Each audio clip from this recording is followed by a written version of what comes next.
자, 안녕하세요. 정유철 변호사입니다. 다시 한번 인사드리겠습니다. 그 자료가 준비되는 것 같은데요. 어디 잠깐 가셨나요? 분위기가 썰렁해지네요.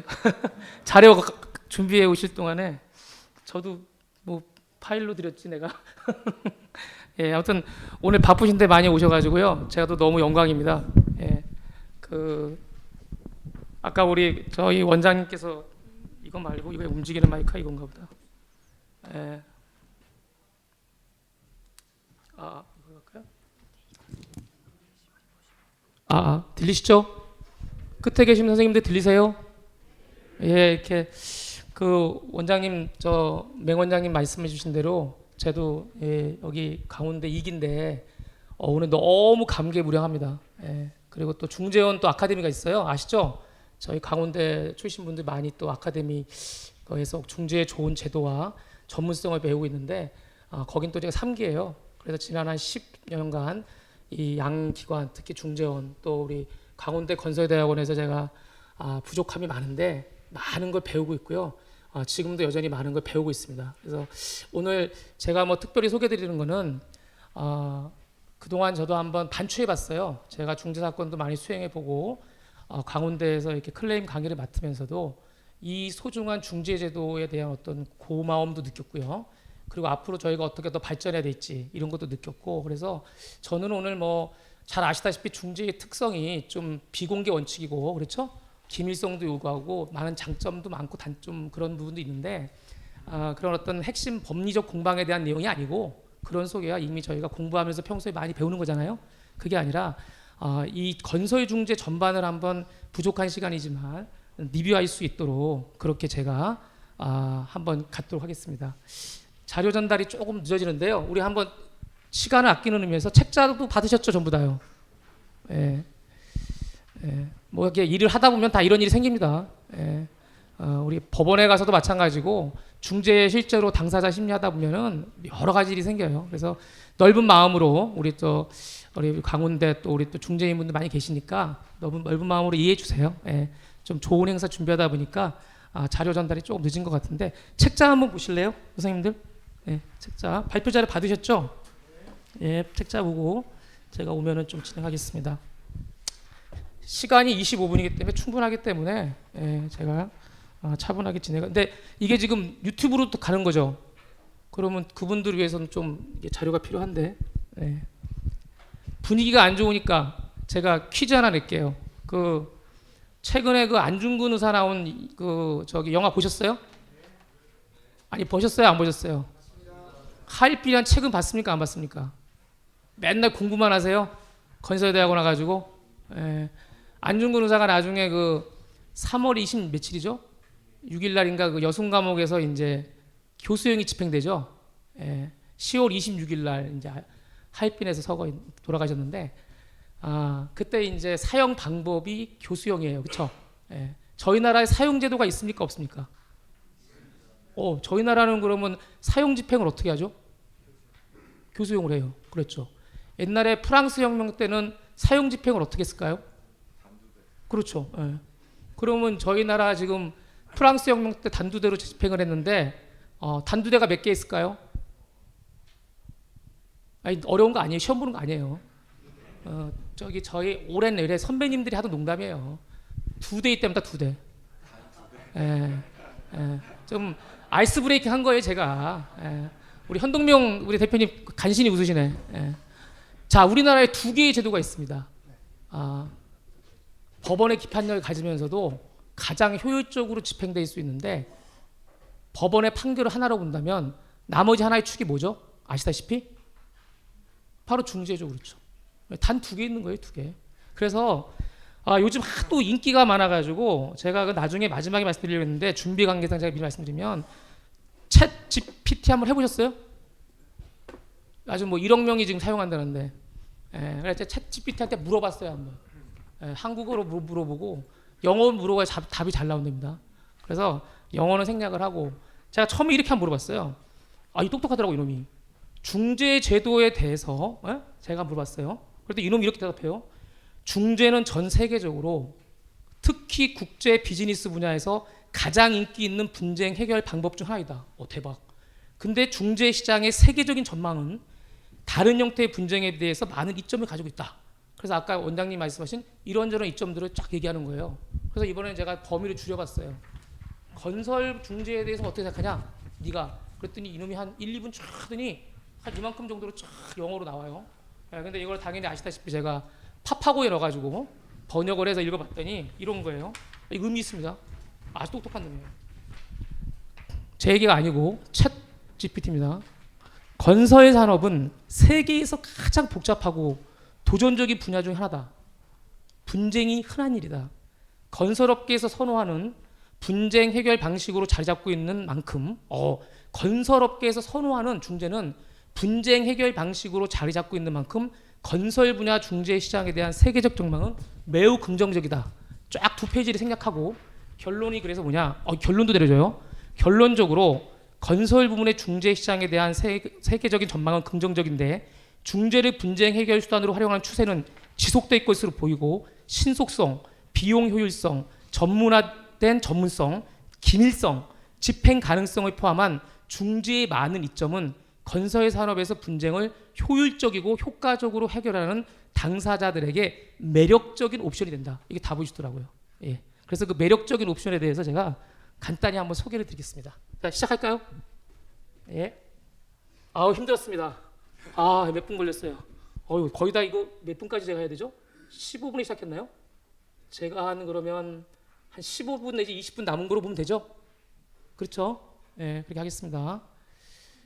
자, 바로 들어가겠습니다. 순서는 다음과 같습니다. 최근에 아시다시피 분쟁이 더 늘고 있어요. 아시다시피 경제가 어려울수록 분쟁은 증가합니다. 예. 그리고 특히나 이것도 뭡니까? 특히나 이 추가 공사비라든지 아시다시피 이 건설 산업은 수직적 산업 구조예요. 그래서 이 생태계가 서로 연결돼 있죠.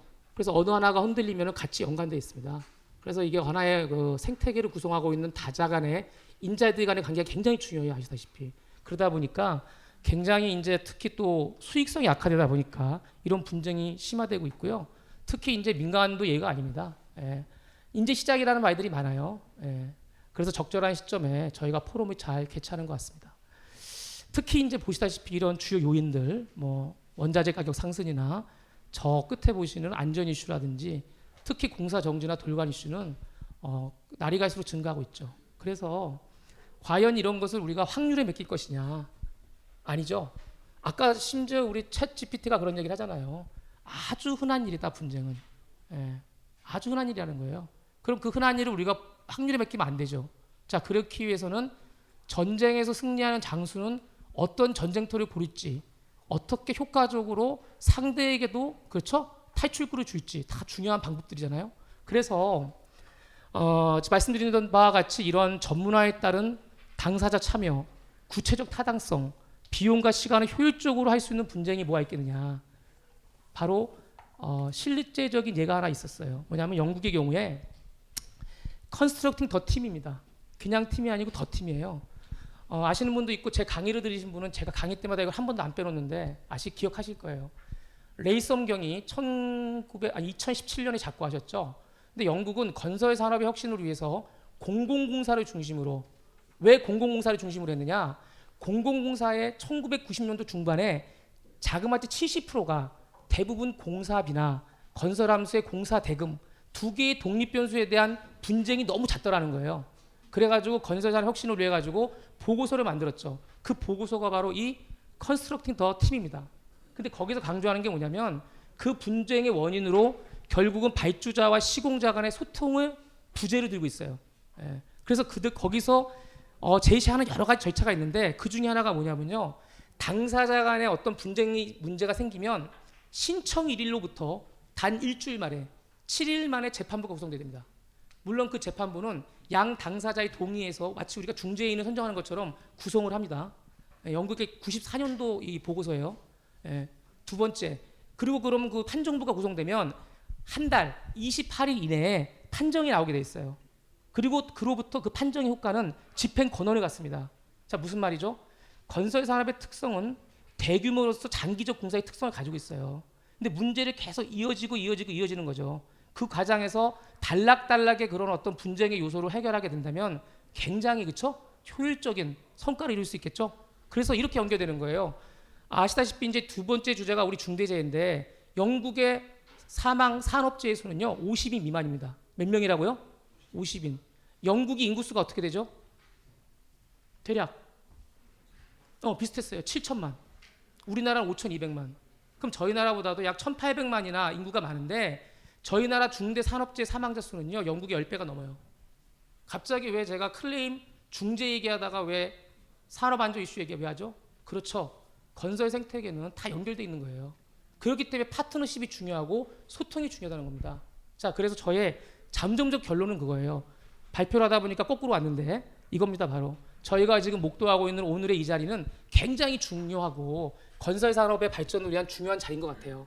그래서 결국 중재라는 것이 어느 당사자의 승패를 가리는 것이 아니라 서로가 발전할 수 있는 정해진 기관과 또 효율적으로 시간을 투자해서 성과를 낼 수 있는 어떻게 보면 정말 영국이 건설 산업의 혁신을 통해서 국가 부흥의 계기를 가지고 있는 그런 어떤 큰 어떤 물결의 이슈를 가지고 있는 거죠. 예.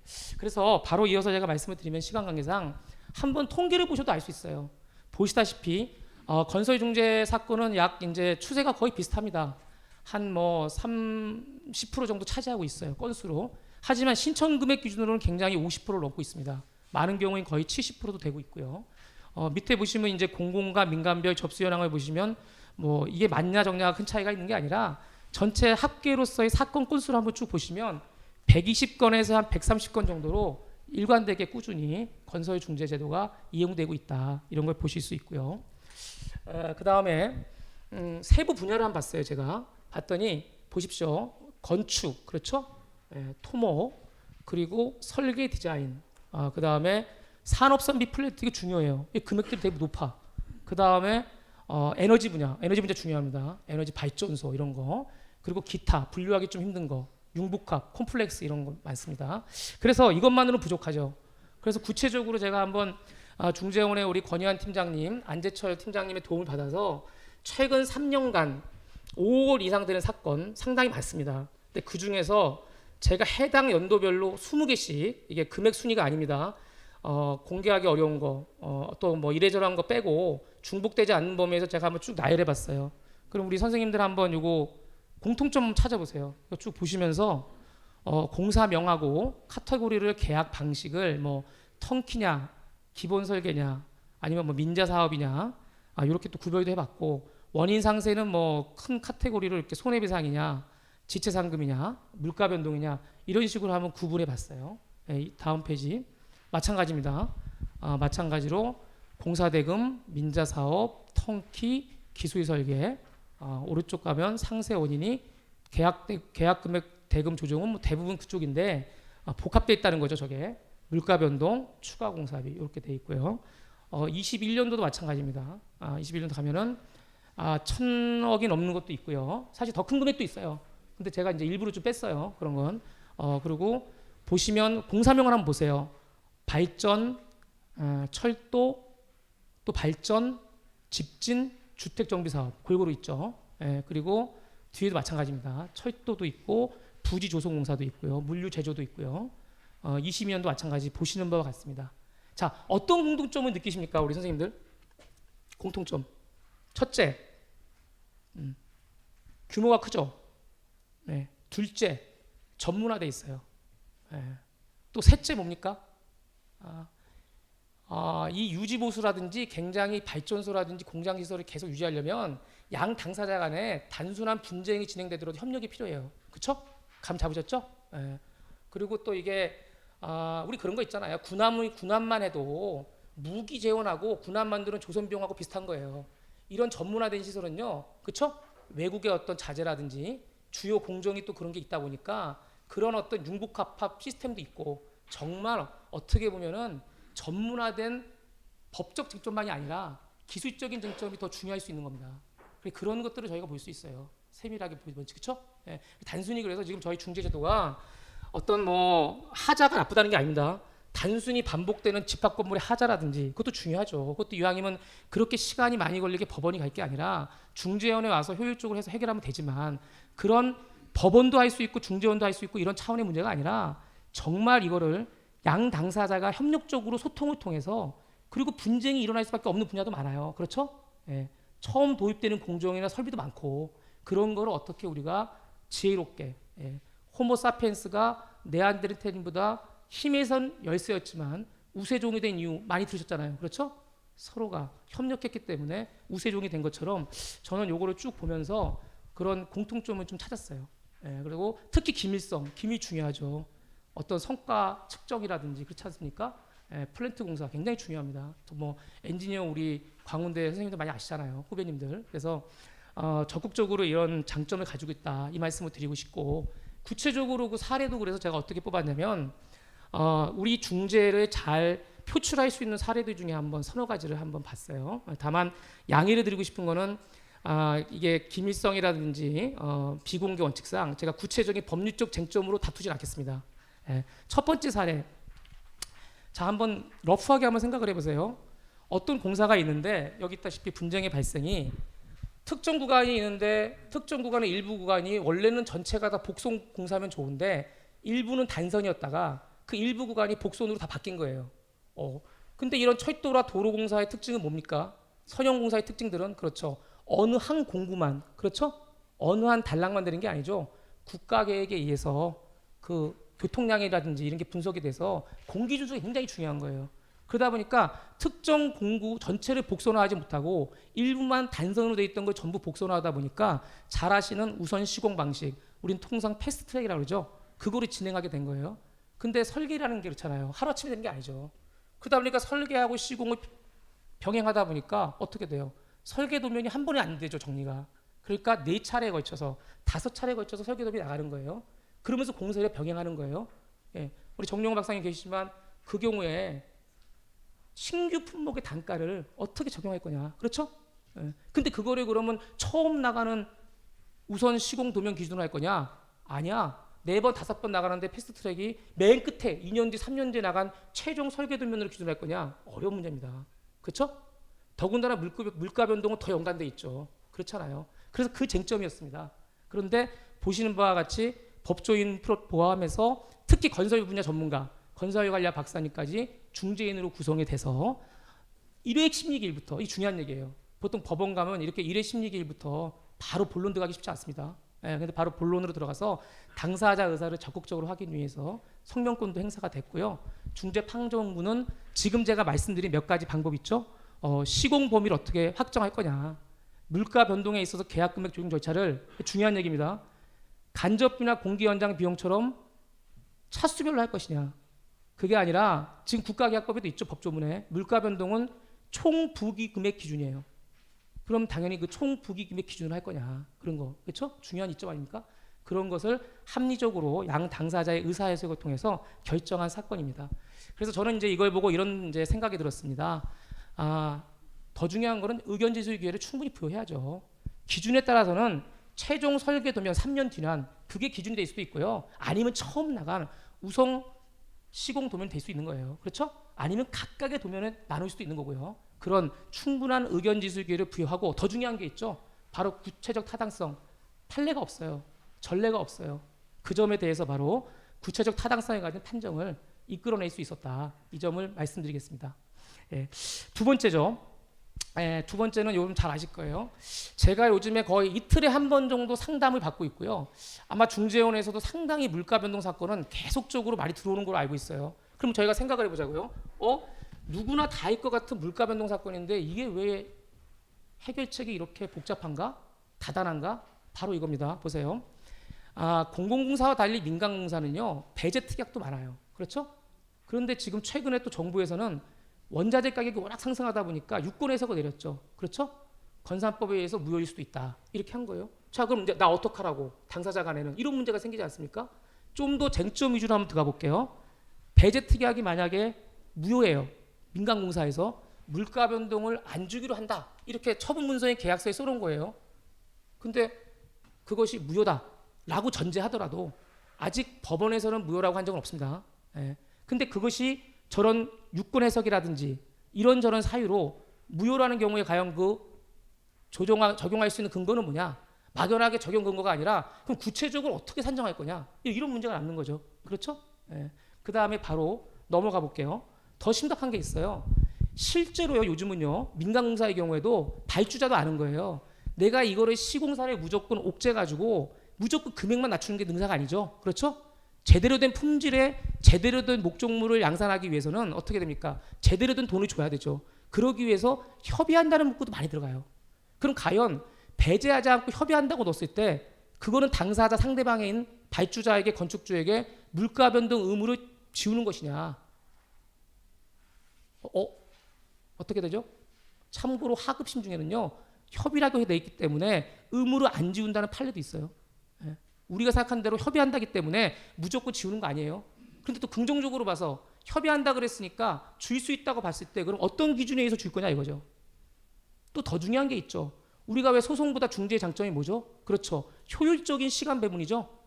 건설 소송 해보면요, 잘해야 되는 게 뭐냐면요, 배보다 배꼽이 큰 경우도 많아요. 지연이자 때문에. 아시죠? 예. 그럼 이런 물가 변동도 과연 지연이자를 어떻게 계산할 거냐. 그래서 저는 지금 많은 조합과 민간건설공사에서 상담을 통해서 중재 제도를 활용하도록 많은 권유를 하고 있어요. 근데 생각보다 이제 조합도 총회가 있고 여러 절차가 있다 보니까 쉽게 지금 합의는 못 이루고 있는데, 제가 볼 때는 올 한 해 한번 지켜보세요. 왜냐하면 무조건 합의를 안 하는 게 능사는 아니거든요. 그렇죠? 예. 어느 정도 줄 건 주고 효율적인 전문가의 판단에 맞는 것도 굉장히 중요할 수 있습니다. 그래서 이런 부분에 대해서 한번 생각을 하고요. 조금 더 깊은 법률적인 쟁점은 끝나고 나서 저하고 따로 또 얘기를 하시든지 서로 토론을 하시면 좋을 것 같아요. 그 다음에 이제 그래서 제 결론적으로 뭐냐, 이렇듯 지금 세 번째만 보시면 될 것 같아요. ESC 물가 변동은 쉬울 것 같지만 그렇게 쉽지 않습니다.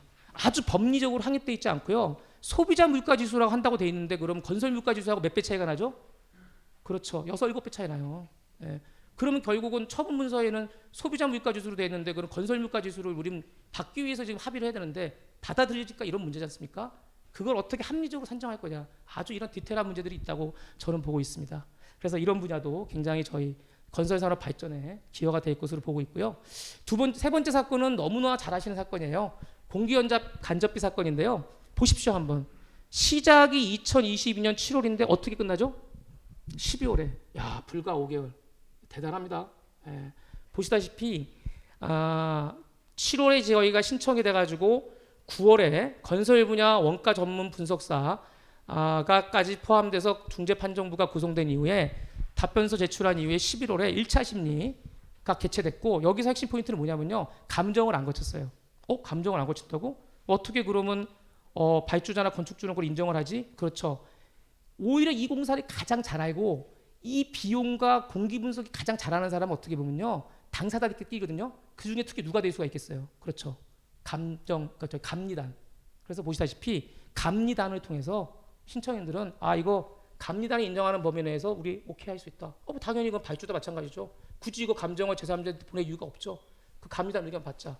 그래가 전격적으로 감정 절차 없이, 그래서 결국은 5개월 만에 신속히 해결이 된 겁니다. 자, 어떤 인사이트를 받을 수 있냐면 저는 이건 거예요.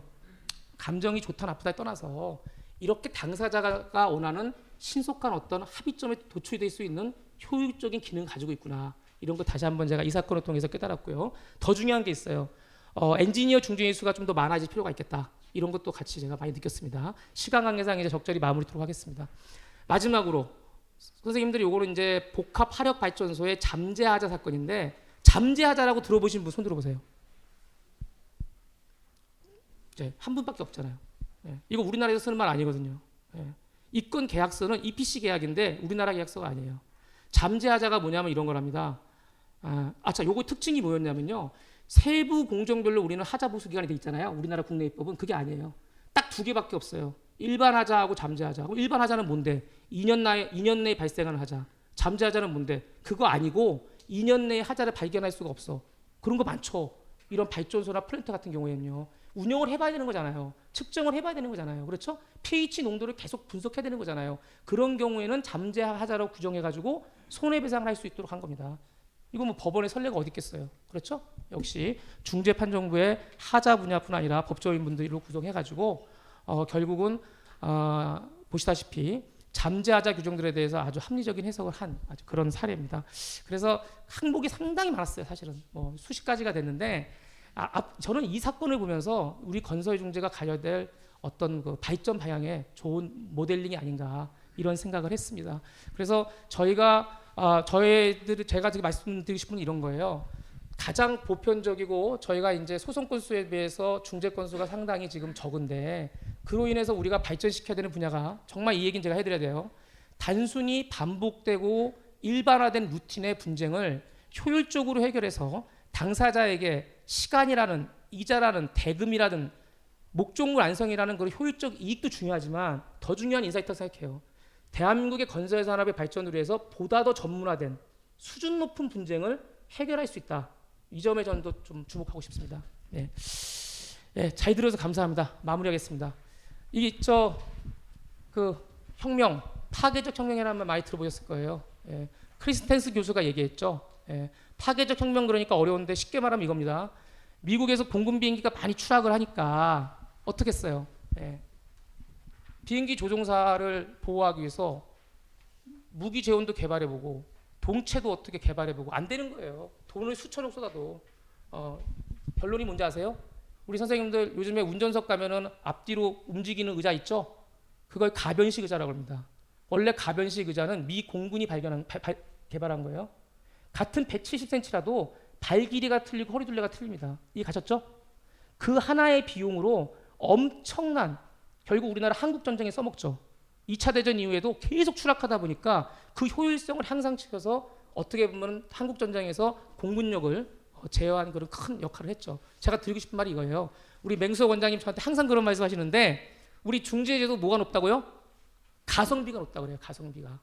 수준 높은 판결을 가져오면서 전문적이면서도 시간적 효율성과 전문성을 가지잖아요. 그렇죠? 네, 그래서 우리 크리스텐스 교수가 얘기했던 그 경제학의 아인슈타인이라 불리신 분인데 그분이 말한 파괴적 혁명이 있듯이 우리에게도 이런 좋은 제도가 있다고 생각합니다. 시간 관계상 조금 빨리 말씀드렸는데요. 마치겠습니다. 예.